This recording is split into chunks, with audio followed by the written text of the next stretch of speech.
Now, as promised, the news in detail. Let's begin in Sudan, where that country's ruling military council and opposition alliance have signed a power-sharing deal.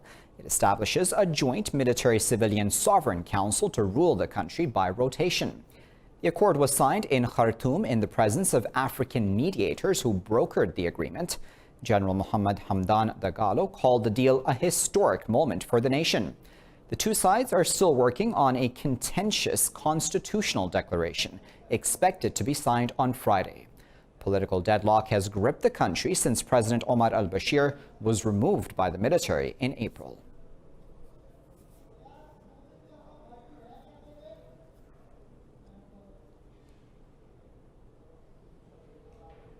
Joining us now to discuss that further is Patrick Oyat, our correspondent, who is joining us now from Juba in South Sudan. Patrick, thanks for joining us. Now, the opposition, Patrick, says it will not sign the deal before the constitutional declaration. What convinced them otherwise? Do we know anything about the incentives, for example, offered by the African Union to both sides, especially the military, that made this power-sharing agreement possible?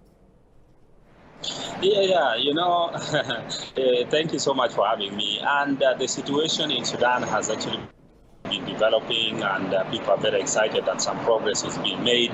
And the question you ask, actually, the first part is what convinced the opposition? Otherwise, they're saying they will not sign any deal until actually the constitutional declaration is made. The problem with the issue of negotiation is that the parties are actually always changing their minds if you're not careful, because there are so many interests. For example, there's the national interest, which every political grouping would say that they support that national interest. There is, of course, also the individual interest on what position, who is going to get, or which group is going to get what percentage in terms of powers. And then there's also international interest, whereby most of these political groupings normally do consult, members of the international community. So something that is agreed on now, if it is not initial, then there's no guarantee that, it will be signed. So that is perhaps one of the reasons as to why the opposition are changing their mind and saying we will not sign until the contentious issue of the constitution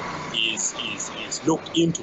But that is also something which we can discuss on further, because a constitution or constitutional issues are always, broad news, and they need time. You need time to really come up with things that will later not bring you problems. So that is as far as that is concerned. Now, you have second part of the question on the incentives offered by the African Union. I think it was clear, especially to the parties, when you look at the military, and the military were seeing that they were being pushed to a situation whereby they could easily lose everything, because the violence that occurred on the streets of Khartoum, there was international condemnation. So they were pushed to a corner whereby they were now willing to accept a peaceful settlement. The opposition also, or the representatives of the protesters, they also saw that there was a possibility that they were also going to lose everything, because the military had started using force, and these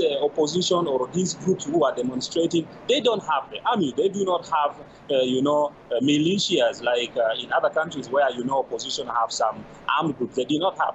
They were only relying on the protesters. So time was coming where the protesters were fearing for their lives, they were staying away, and the military was using a lot of force. So it pushed them that if they did not reach an agreement, then there was a possibility of losing out totally. And of course, the national interest comes in, the African Union came in, and that has made actually the parties to reach where they have reached now. Back to you. So Patrick, the power sharing agreement, it's about alternate civil and military majority in the ruling council and elections after 3 years. How does that alternate period work, really? Yeah. The power sharing agreement says that the transitional military council, the side of the military, will run the country for 21 months, and then the remaining 18 months will be run by the civilian, that is the representatives of the protesters. Thereafter, elections are expected to be organized and be held. So there are some issues that are going to still come up, because who is going to organize that election is an issue, and also who should start first? Should it be the military to start first, and then followed by the the representatives of the protesters is also still an issue, because what if those who take power first, things change and they don't give? So there are still some issues that need to be ironed out. The issues of the guarantors, the African Union is there, Ethiopia itself as a country is also there, contributing a lot. So what will be their role? What will be the role of other countries within the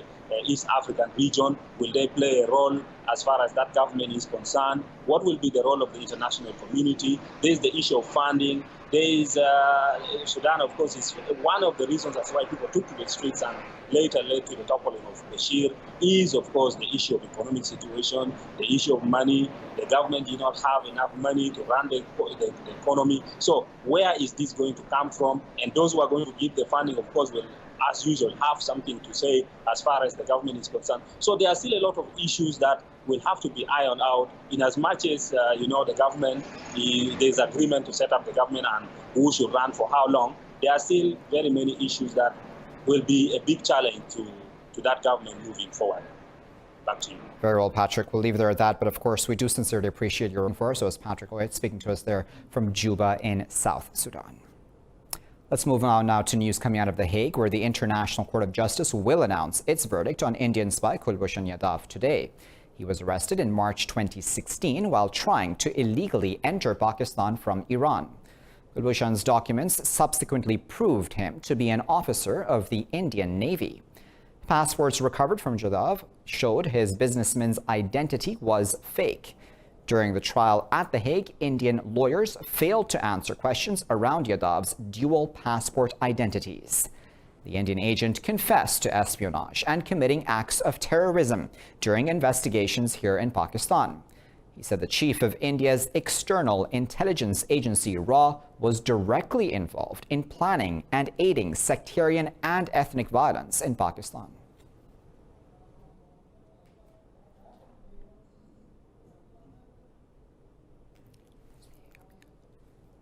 I was stationed in Chabar, the Iranian port city, under a fictitious name, Hussain Mubarak Patel, and I was running a business there, Kanmida Trading Company.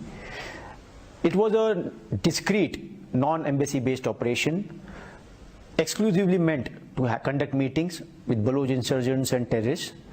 The aim of these meetings was always to see that the aims and the targets of RAW to conduct the various terrorist activities within Balochistan are conveyed properly to the insurgents, and any kinds of requirements of them are conveyed back to the RAW officials. In other news, U.S. President Donald Trump says he will stop the sales of advanced F-35 fighters to Turkey. Ankara began receiving the Russian S-400 missile defense system last week, despite U.S. warnings. Trump says Turkey can't have both American F-35s and Russian S-400s. But he stopped short of imposing any sanctions on his NATO ally over its equipment purchase. The U.S. president says the situation was highly complicated and tough for both Ankara and Washington. Trump says he has good relations with Turkish President Erdogan. Earlier, Secretary of Defense nominee Mark Esper called the Ankara deal with Russia disappointing.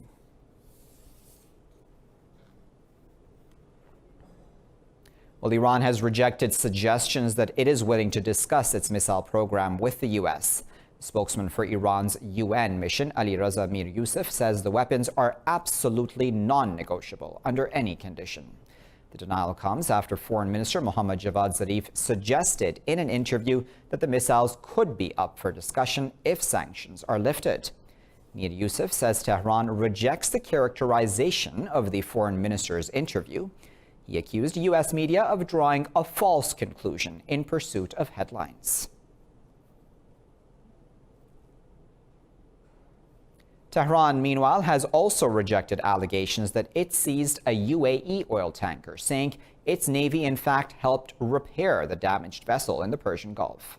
The statement comes after U.S. media reported Iran seized the UAE-based ship. The Iranian Foreign Ministry spokesperson Abbas Mousavi says Iran provided assistance to the vessel after receiving a request for help. Mousavi has not named the tanker and says more information will be released later. Tensions in the Gulf are high since Britain's recent seizure of an Iranian oil tanker alleging it was carrying oil to Syria.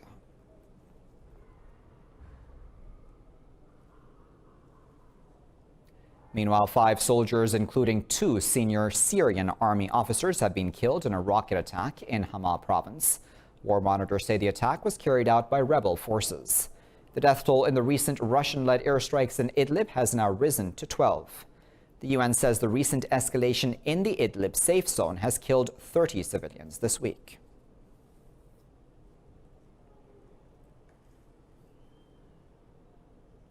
Elsewhere, world powers have called for an immediate end to ongoing violence in Libya's capital, Tripoli. A joint statement by Egypt, France, Italy, the UAE, UK and the US was issued by Britain's Foreign Office. The 6 said there can be no military solution in Libya and called for UN mediation to form a transitional government. Meanwhile, the UN envoy to Libya, Ghassan Salameh, also raised concern over the situation in Tripoli. In a meeting with the UAE foreign minister in Abu Dhabi, Salameh discussed ways to end the conflict. The ongoing violence between Khalifa Haftar's forces and the UN-backed government has caused a humanitarian crisis. The violence has claimed over 1,000 lives and has displaced nearly 100,000 people.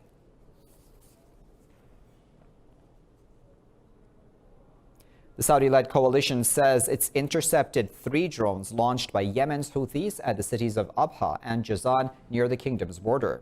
In a statement to the Saudi press agency, coalition spokesperson Colonel Tukri al-Maliki said the UAVs were destroyed in Yemeni airspace. Al-Maliki says actions will be taken against rebels in accordance with international humanitarian law. Earlier, Houthis said they launched drone attacks at Jazan Airport and King Khalid Air Base near Abha. The Houthi military spokesman says the attacks targeted aircraft hangars and other military facilities at the airport.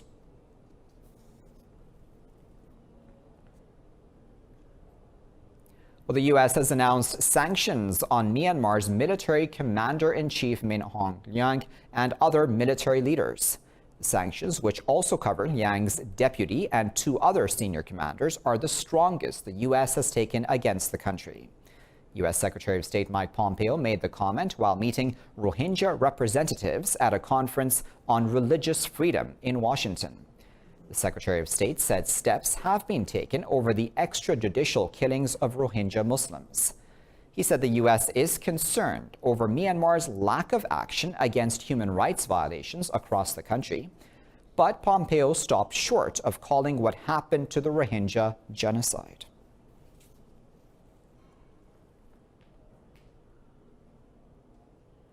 Well, the U.S. House of Representatives has condemned President Donald Trump's racist comments against 4 congresswomen.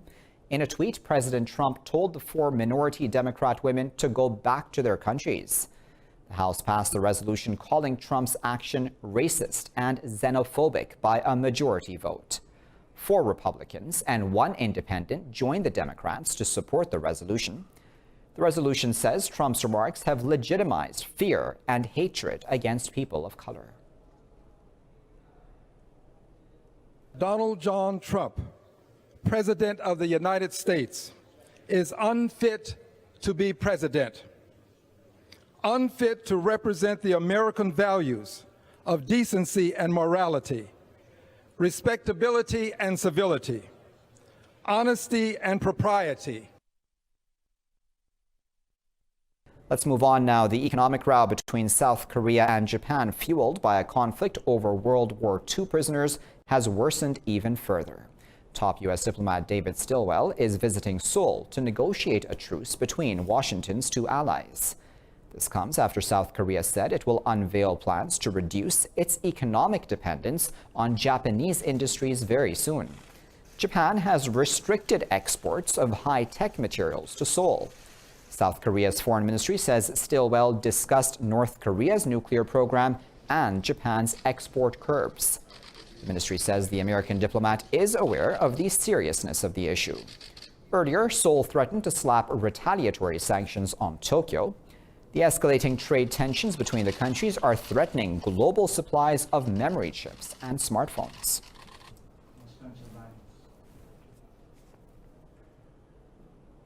France has selected Elisabeth Borne to replace the nation's Environment Minister François de Rugy. He resigned following uproar over reports he spent taxpayers' money on a lavish lifestyle and love for lobster dinners. The minister says increased media scrutiny and subsequent attacks on his family forced him to resign. He handed his resignation to French Prime Minister Edouard Philippe. De Rugy was the second highest ranked official in the government.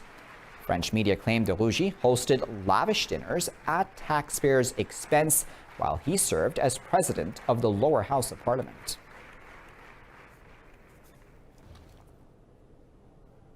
Benin is preparing for the return of 26 pieces of its cultural heritage taken by French colonizers in 1892. Display cases at royal palaces in Benin's southern town of Abomey are coated in dust, and the exhibition halls plunged in darkness.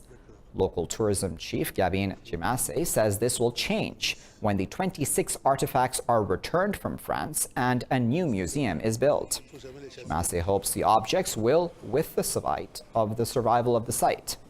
President Emmanuel Macron decided in November last year to return the artifacts.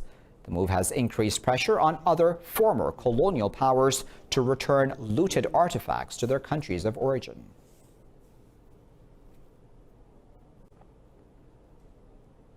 The U.S. has praised Pakistan's Kartarpur Corridor peace initiative that gives visa-free entry to Indian Sikh pilgrims. In September 2018, Pakistan proposed to link two Sikh pilgrimage sites, Dera Baba Nanak in Indian Punjab with Gurdwara Darbar Sahib in Pakistan. In a statement, the U.S. State Department said it is incredibly supportive of the Kartarpur Corridor initiative. The U.S. encouraged New Delhi to take similar initiatives to increase people-to-people ties between Pakistan and India. This comes days after the second round of talks over the project between Pakistan and India was held at the Wagah border. Pakistan has arrested Jamaat ud-Dawa chief Hafiz Saeed after an investigation into cases of terrorism financing. The arrest comes after Pakistan's National Security Council, led by Prime Minister Imran Khan, launched a crackdown under the National Action Plan. The JUD chief is accused of financing terrorism through trusts and non-profit organizations. In India, meanwhile, 14 people have been killed and 3 are still feared trapped under rubble after a 4-story building collapsed in Mumbai. Officials say 10 others have been injured in that accident. Officials say the National Disaster Response Force and police are trying to dig out survivors. Mumbai police spokesperson DCP Majnath Senghe says 3 people, including a child, have been rescued so far. The 100-year-old structure was reportedly not on the list of dangerous buildings released each year before the start of the monsoon season.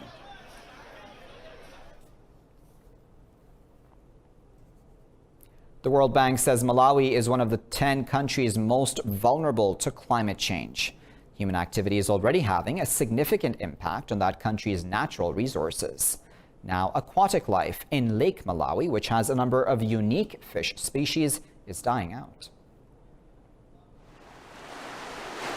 Senga Bay on the coast of Lake Malawi is home to 14,000 people, most of whom are fishermen. But many of them are struggling to make ends meet due to a shrinking fish population. It was easy to catch fish in the past, but these days people find it difficult. They can go fishing in the evening and return in the morning with only 2 tins. Fish are now scarce. Smaller hauls mean fish is now more expensive and fewer people are buying it. Many Senga Bay residents have pulled their kids from school because they were unable to pay the fees. Locals blame climate change for the economic slowdown. These days, the rain pattern has changed. Rains cause different forms of damage, yet in the past we had good rains. This is an indication of climate change. Poverty is worsening the problem, as starving fishermen have now begun hauling younger fish. The practice is causing fish numbers to shrink even further. People kill the smaller fish out of poverty. Fishing is their only source of income. They are able to buy food only after selling the fish. That's why they kill even the smaller fish. A non-governmental organization, Leadership for Environment and Development, warns that extreme weather events are happening more frequently in Malawi. That could spell disaster for the country, which has a mostly agriculture-based economy.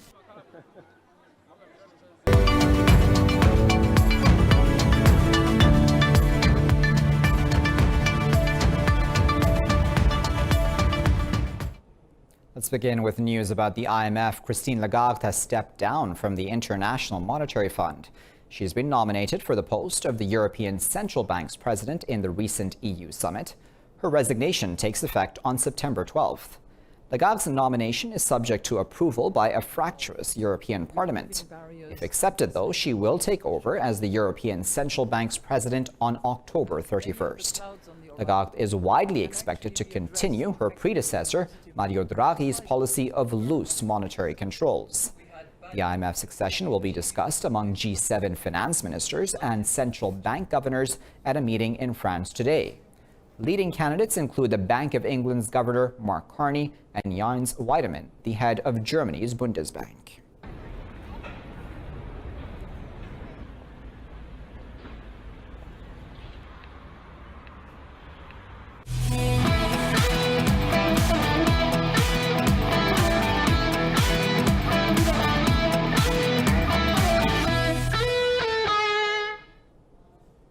In the World Swimming Championship, Brazil's Ana Marcelo has won the gold medal in the women's 5,000 meters in Gwangju. France's Aurélie Muller claimed silver, while Hannah Moore of the U.S. and Germany's Leonie Beck both took bronze medals. Marcelo surged in the final 2 kilometers to touch for gold in 57 minutes and 57 seconds. French swimmer Aurélie Muller finished a second behind Marcelo in silver for the second consecutive time. Moore claimed the 3rd spot, but the photo finish between her and Beck turned out to be a tie. Both swimmers share the bronze medal.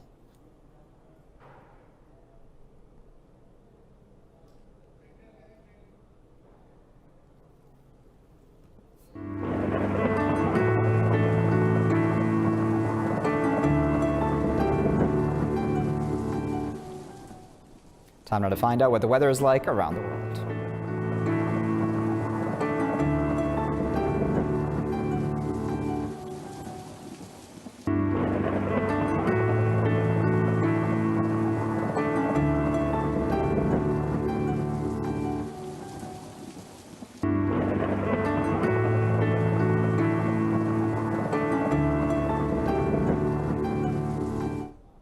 Well, you're all caught up. Thanks very much for watching this bulletin here at Indus News.